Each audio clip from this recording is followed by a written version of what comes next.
একটু শুনতে চাই কোরআনকে ভালোবেসে উনি আমাদের এই মাহফিলকে কেন্দ্র করে মাহফিলের কল্যাণের জন্য কোরআনের মহব্বতে উনি আমাদের জন্য কত টাকা বরাদ্দ করবেন একটু শুনতে চাই। দায়িত্বটা ওনার দিচ্ছে। হ্যাঁ হ্যাঁ দ্রুত একটু বলেন ভাই। আসসালামু আলাইকুম সম্মানিত এলাকাবাসী এবং মুসলিমবৃন্দ, সবাইকে আমার সালাম। আসসালামু আলাইকুম।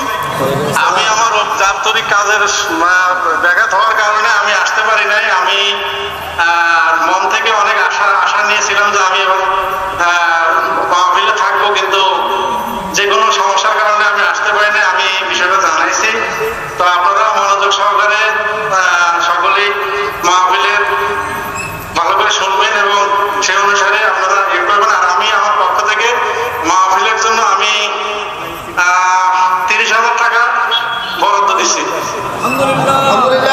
আরেকটু জোরে বলেন। আমি আমার পক্ষ থেকে আমি 30,000 টাকা মাহফিলে আমি দান করছি আর কি। লিল্লাহি তাকবীর, লিল্লাহি তাকবীর।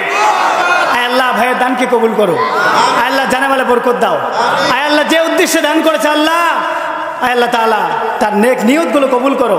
আয় আল্লাহ তিনি সবসময় রাস্তার মধ্যে থাকেন, জারি নিতে থাকেন।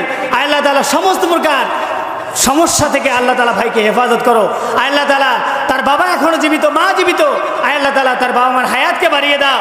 পরিবারের মধ্য থেকে যারা দুনিয়া সফর শেষ করে আখিরাতে সফরে গেছে আল্লাহ তাদের কবরগুলোকে জান্নাতের বাগান বানিয়ে দাও। ভাই একটু সর্বশেষ সালামটুকু দেন, আমরা শেষ করবো। সবাইকে আমার সালাম, আসসালামু আলাইকুম। আপনারা মনোযোগ সহকারে আপনারা হুজুরের বক্তব্য শুনেন। ধন্যবাদ, সবাই ভালো থাকবেন।